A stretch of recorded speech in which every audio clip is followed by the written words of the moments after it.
Hello and welcome to this bonus episode of the Wisdom from the Akasha podcast. My name is Suzie, I am your host and I am an Akashic Records teacher and practitioner.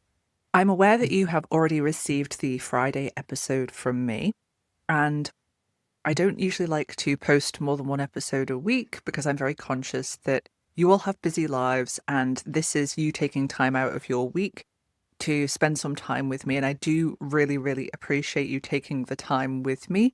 So I hope you don't mind me popping by with this additional episode, because this is something that the Akashic Records really wanted me to share with you all.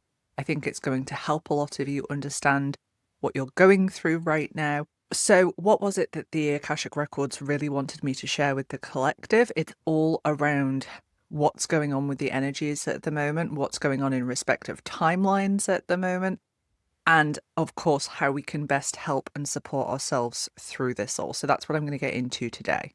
The October energies are all about timelines, timeline convergence, timeline collapsing, and timeline shifting. Okay, so first of all, I want to get into how we're able to look at timelines when working in the Akashic Records. This is something that we do a lot in the deepening classes that I do, and I want to give you that information first so we can understand how this works on a larger scale. You will have heard me say before that you are the manifestation of your light grid. Okay, so you have this light grid, and this light grid is comprised of your 7 energy bodies.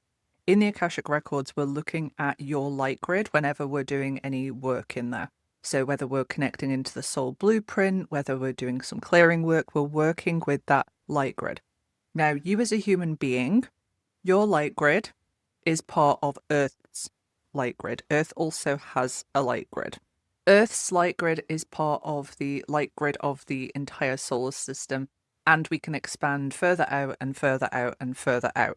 So by working with the light grids, okay, of yourself, of Earth, of the solar system, which would be through cosmology, we can understand what is going on in respect of timelines.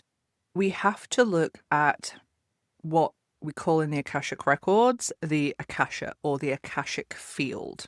And the Akashic field, or the Akasha, is the place from which everything materializes into form. Okay, so this is the composition of all potentialities. So that's all past, all present, all future potentialities. And by working with your light grid, Earth's light grid, this light grid of the solar system, etc., you're able to tune into this Akashic field and connect into these potentialities. Okay, so you can think of it as potential timelines. Now, within your own personal light grid, you have your potential timelines.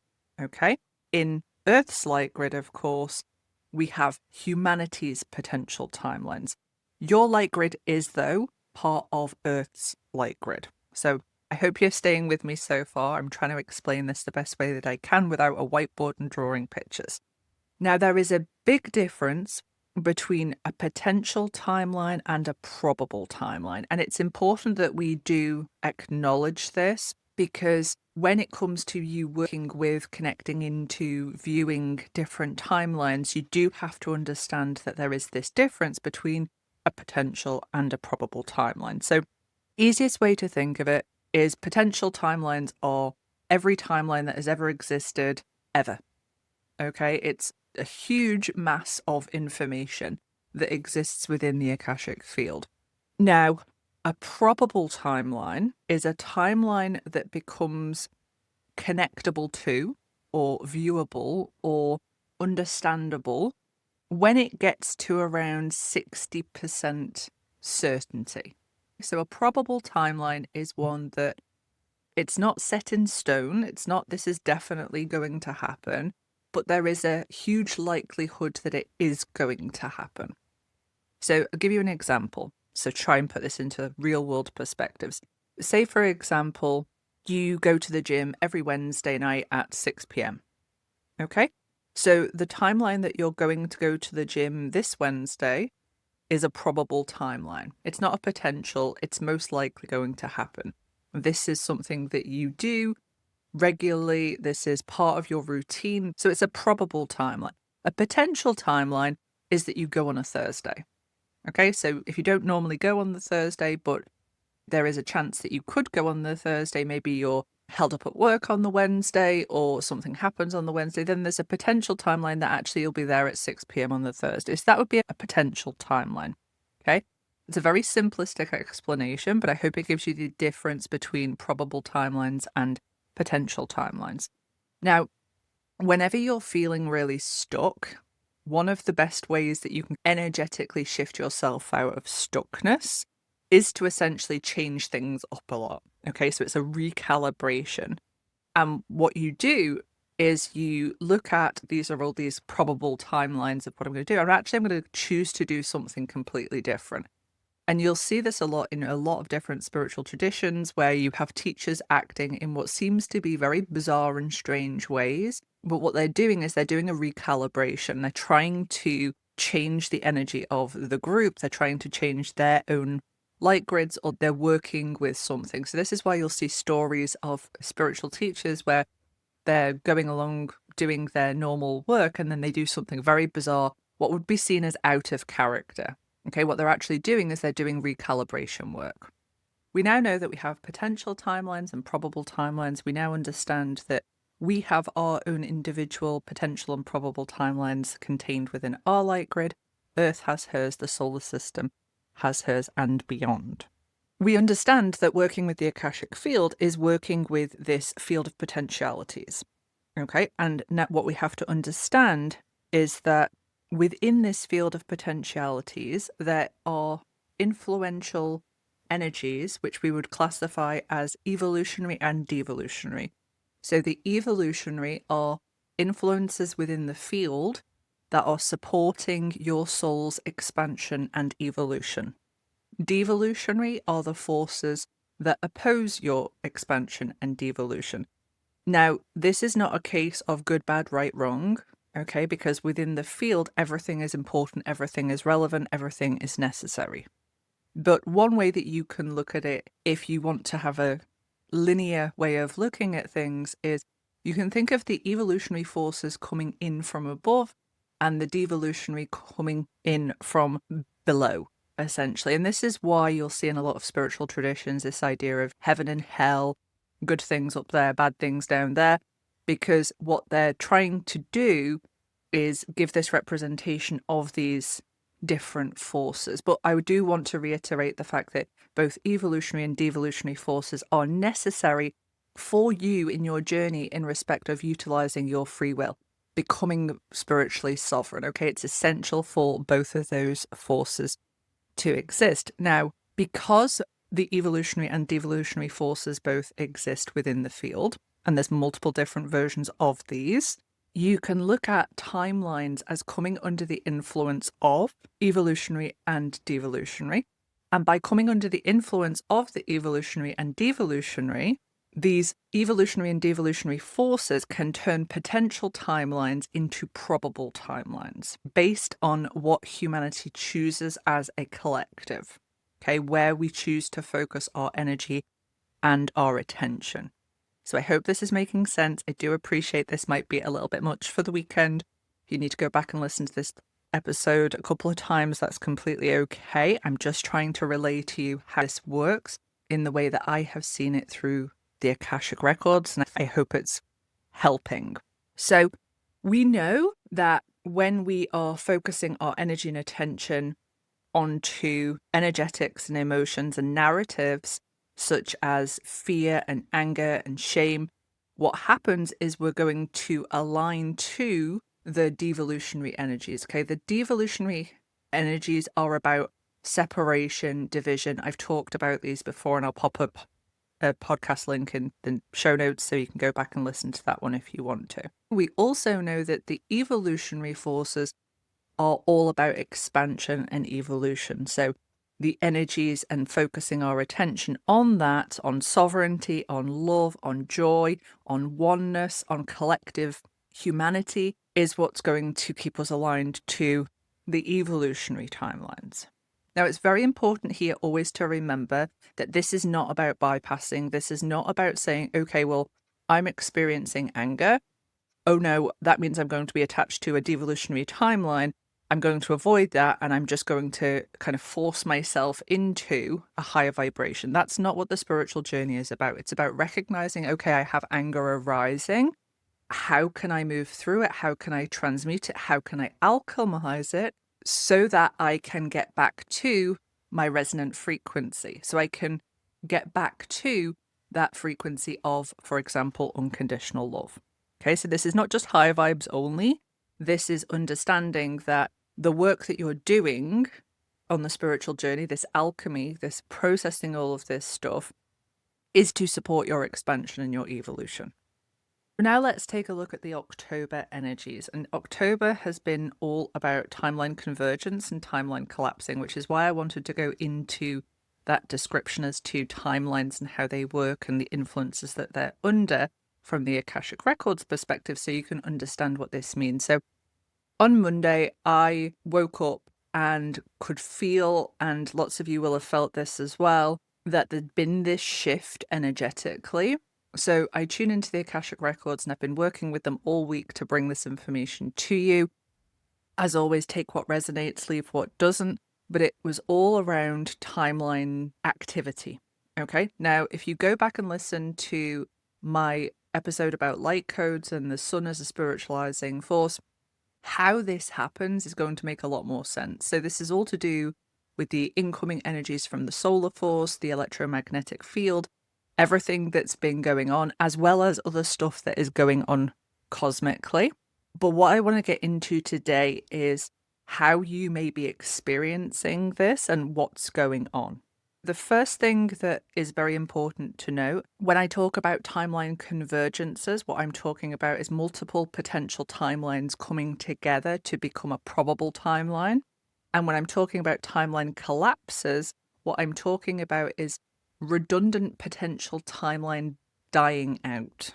It's these timelines were potentials, but they're no longer potentials and they've run their course. And this is a very good thing because there are lots of potential timelines that we're very grateful for collapsing. What happens as a collective, as we grow, as we expand, as we are experiencing Master Awakening period, by doing the work and elevating our consciousness, expanding our consciousness, it causes certain timelines to collapse because they're no longer potentials for humanity as a collective. So it's a good thing. What are you going to be experiencing at this time? So the first thing, of course, is Ascension symptoms. And again, I'll link a podcast episode that I've already made on Ascension symptoms in the show notes if you want to go back and listen to that. But there's lots of people have been reaching out to me with various different Ascension symptoms at this time, which are all covered in that podcast episode. And this is because of your light grid recalibrating to this new timeline that collectively conscious beings are aligning to at this time in our soul's evolution. So do not be surprised if you're going through it a little bit energetically. That's to be expected. Okay? So as always, kindness, compassion, grace, rest, hydration. The second thing is that there is the expansion of heart chakra energy, specifically in relation to self-love and spiritual sovereignty. So there's lots of upgrades and activations occurring within the heart chakra area around those two topics.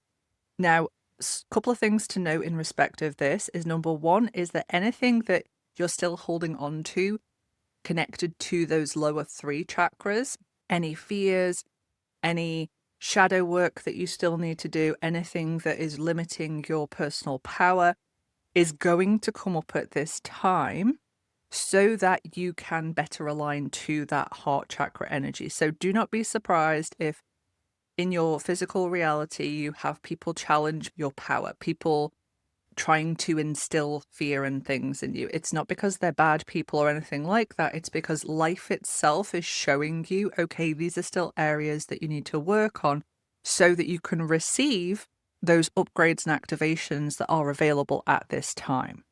Okay?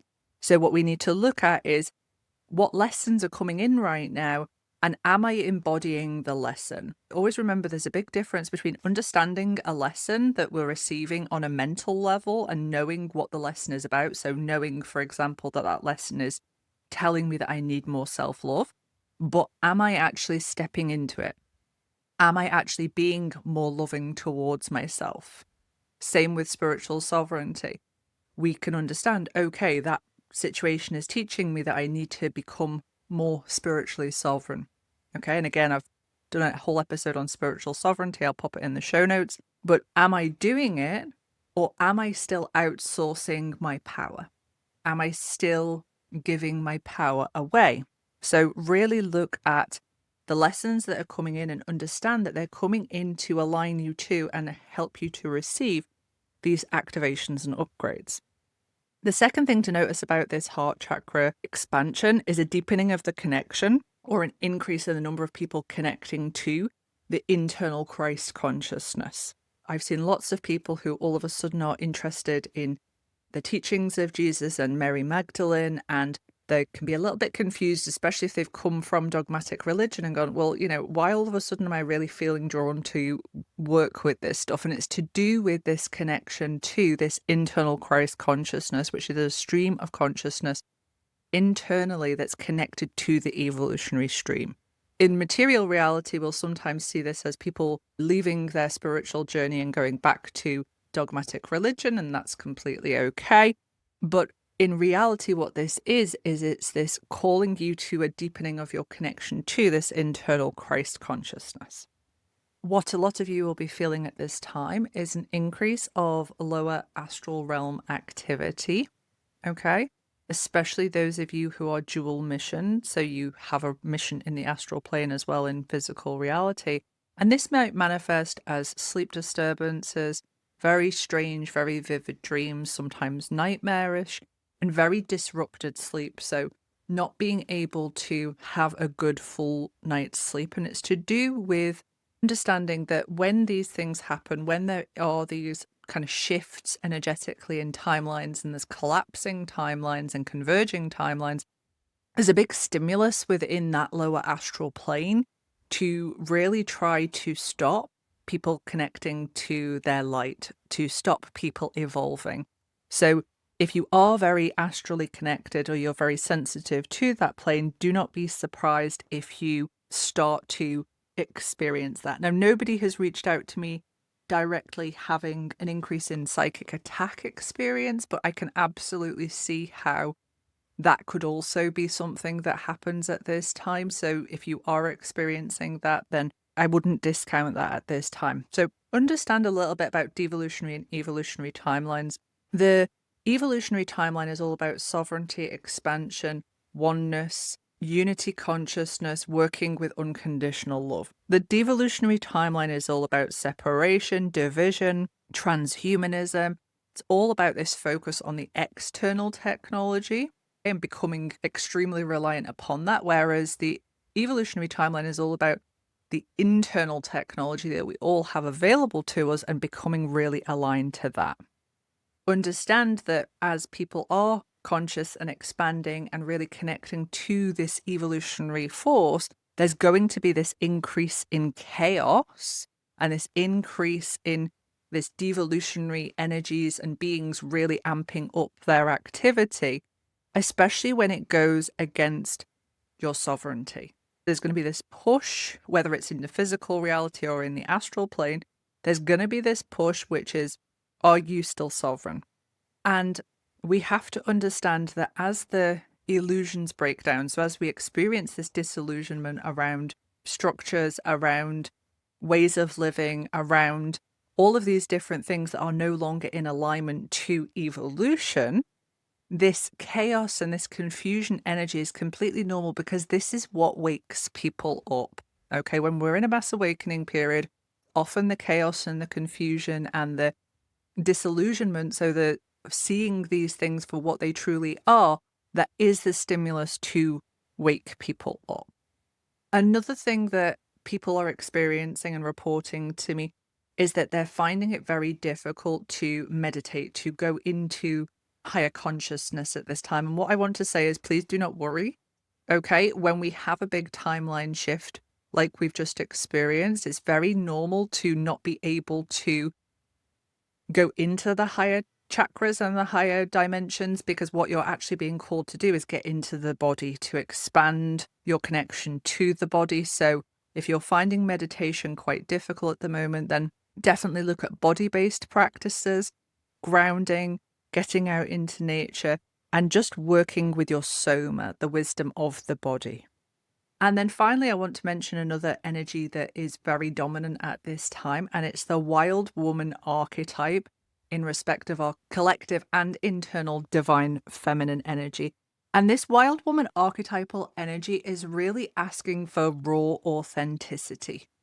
Okay, so becoming yourself, becoming the person who you are, getting into alignment with your soul's mission, and being authentically raw. Now, sometimes this can come up as a little bit of rage. So if you are feeling a little bit aggravated, if you are finding that people or situations or jobs and things that are no longer in alignment to you just cause this bubbling inside of rage, understand that that's completely normal as well. Now, always make sure that you don't make any big life decisions when we're going through these types of energies, because this is not the energies for big life decisions. This is the energies for recalibration, for allowing the changes to our light grid, to the collective timelines, to the probables and the potential timelines, allowing all of that to happen and to settle a little bit. Not that it's going to be settled and,